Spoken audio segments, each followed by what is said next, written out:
Hi, welcome to a demo where we tell you how to define a job in JSW. Let us say we want to produce a switch box with one switch, one socket, and a fuse. We need five basic inputs to begin with. That is, plastic sheet to make a faceplate where all components like switch, fuse, and socket would be mounted, and wood to make the back-end box with one side open. We start by die cutting and drilling off the plastic sheet in order to mount the switch, socket, and fuse. The components are then wired up and the wiring tested. We now have a ready faceplate. Concurrently, wood can be converted into a box and holes drilled into it to fasten the mounted and tested faceplate in order to assemble the final switch box. Though wire is also required to make a switch box, we can assume it is not something job specific and thus assumed as always available. It is up to us to decide what inputs are job specific and configure the factory DD accordingly. In case wire 2 was considered as job specific input, then we could have as well as added a third chain of value adding task of cutting wire to necessary sizes and peeling off insulation.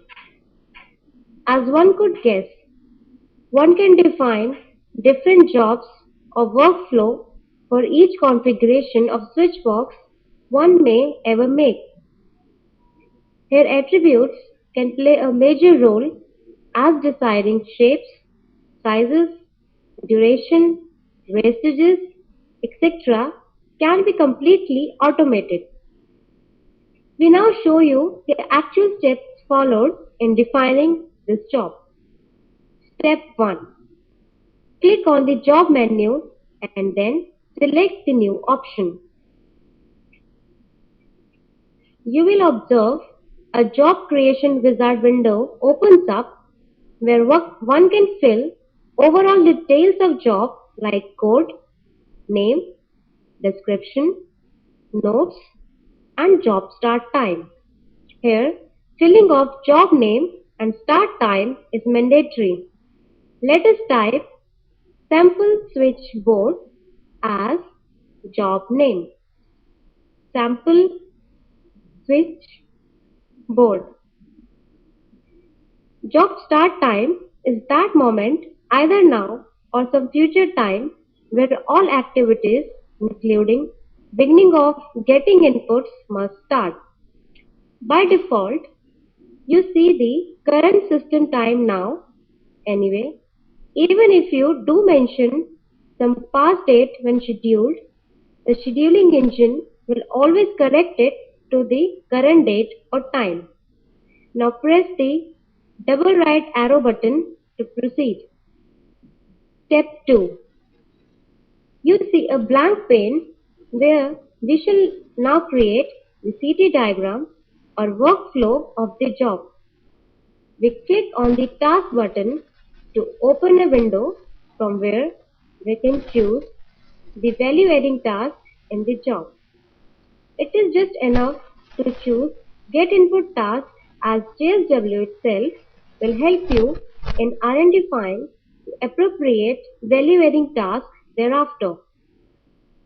To make our switchbox, we need plastic sheet, wood, and the components to be mounted, namely socket, switch, and fuse. So, in total, we have 5 input components and thus we need to add them to our CT diagram pane. The Add Task window depicts all tasks we had defined during Factory DB configuration classified according to task type. Select Store Indent Task under Get Input Task and press the double right arrow button to add it to the right hand side window. Type 5 in the count One may repeatedly click on the task button 5 times to achieve the same result. Press Add button and you will see all 5 tasks appearing stacked in the top left corner of the CT diagram pane.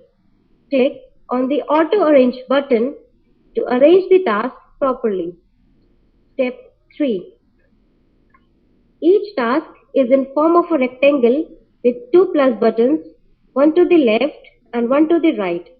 The left button is used to link input components of the task, whereas the right button is used to define output components.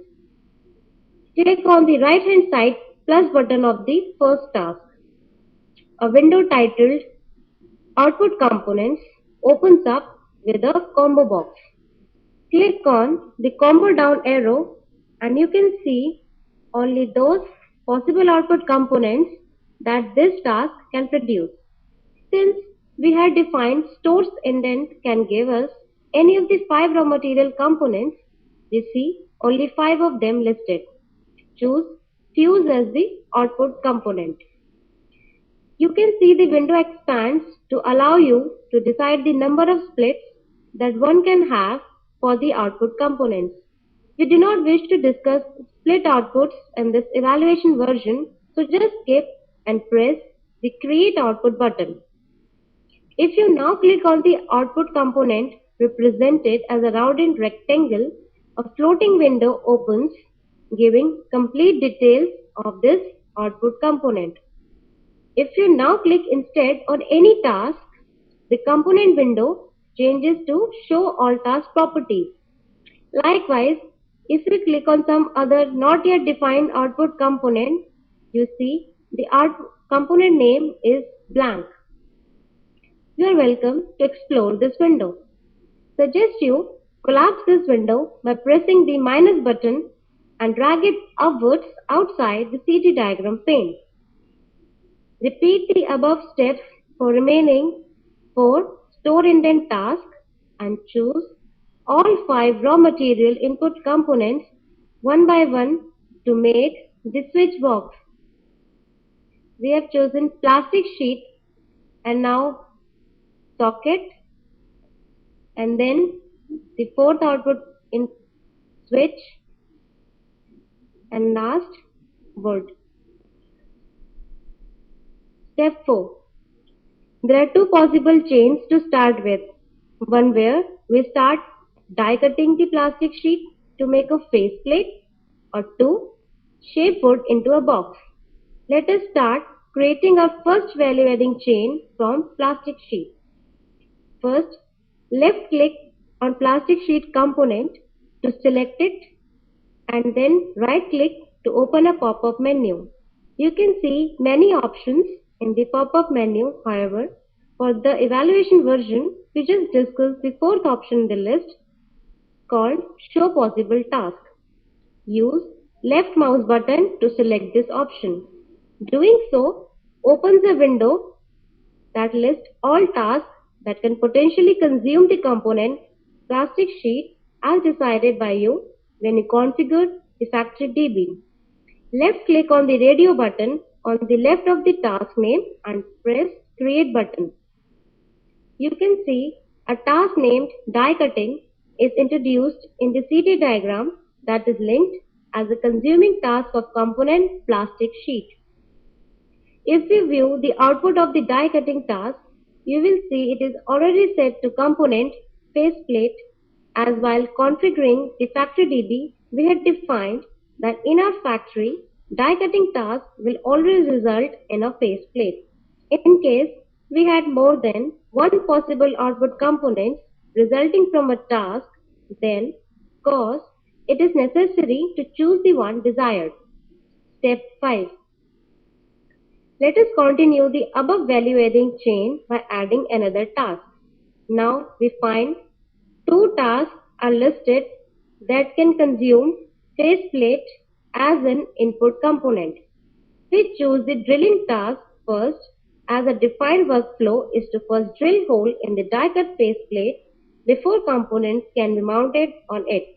We proceed further in the chain to add the fourth task, mounting. We know for mounting, we also need the components to be mounted, namely switch, socket, and fuse. We have already procured these input components and we need to link them up as input components to the mounting task. We can easily accomplish this linking by clicking on the left hand plus button of the mounting task.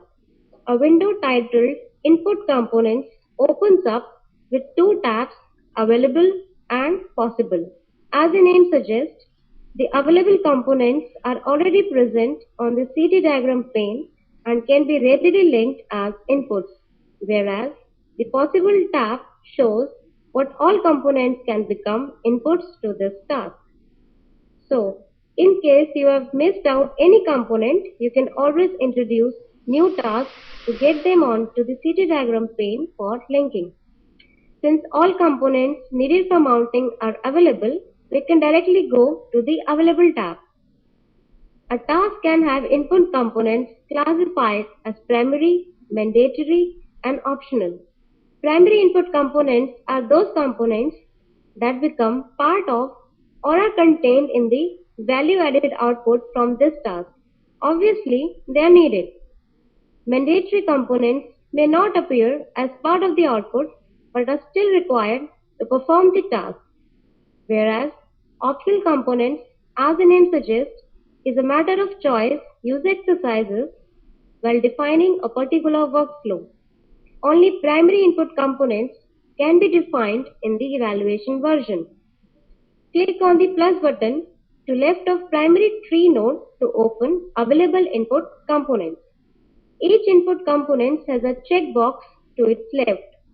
The checkbox for faceplate only is checked as it is already linked. Click on the checkbox for the other three input components and you can see a line appearing on the CT diagram linking these components to the mounting task. Press OK button to confirm linking. Let us further add value to the mounted faceplate by wiring it up and then testing the wired faceplate.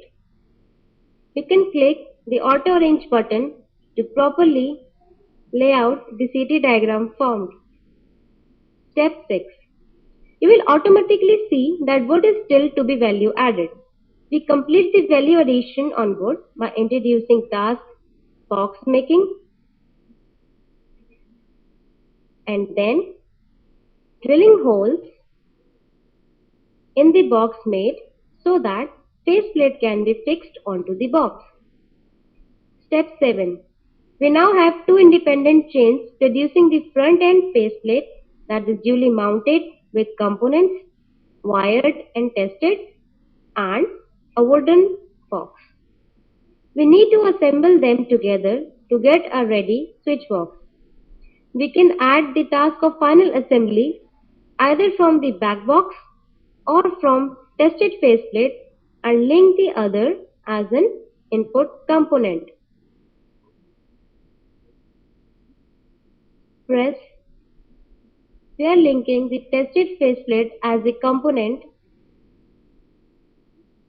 input component to the final assembly. Press auto arrange to properly redraw the CT diagram. Step 8. Our workflow of creating the switch box is complete. So we must now declare the final assembly component switch box as the final product. When you set a component as a final product, you indicate to the system that no further value addition except for packing and dispatch can be done on the component. We have completed defining the recipe or workflow of the job starting from the left hand side, figuratively depicting getting of raw material until creation of one or more final products. We can further extend our CT diagram to the right by adding packing and dispatch task using the special packing and dispatch menu option.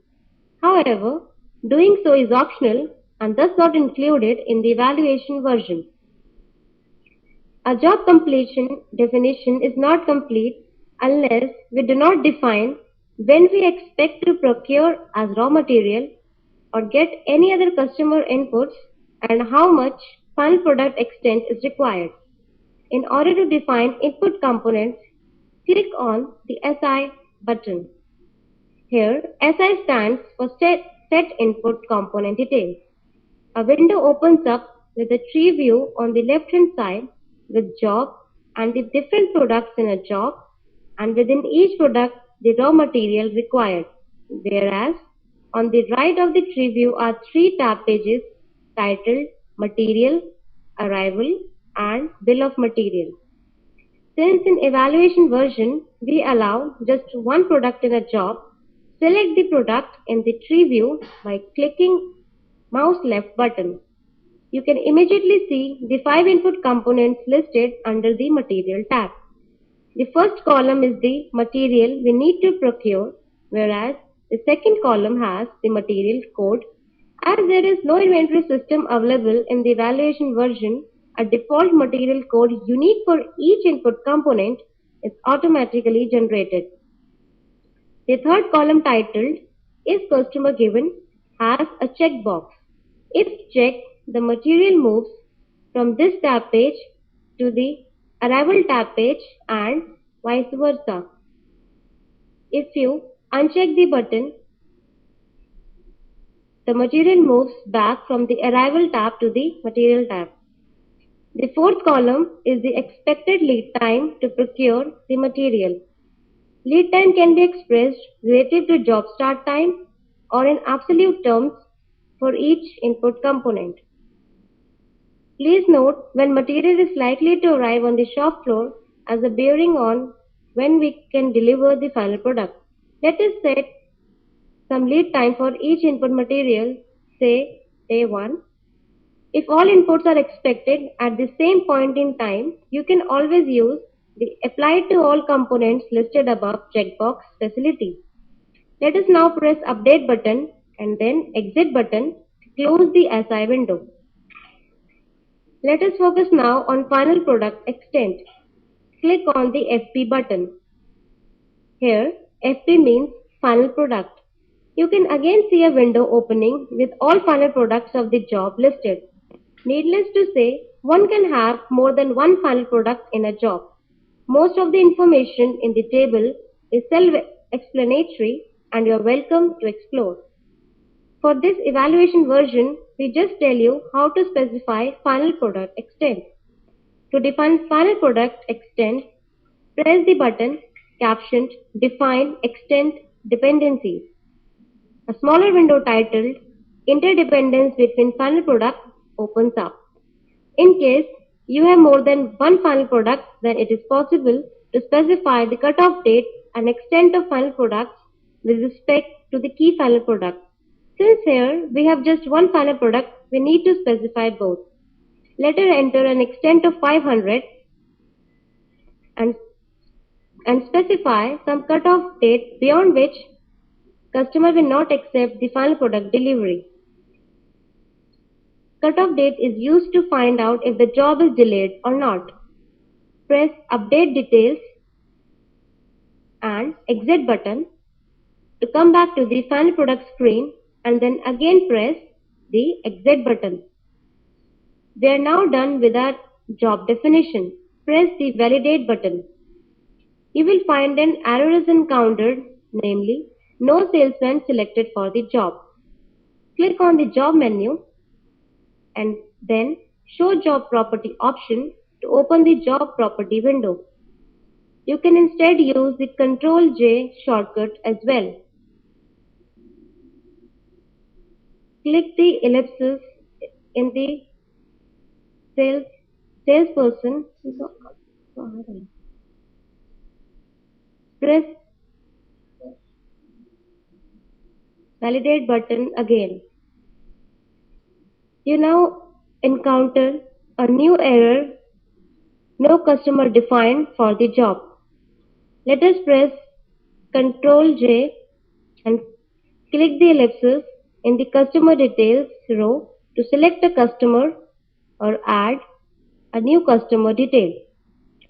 Select and exit. Press Validate button again.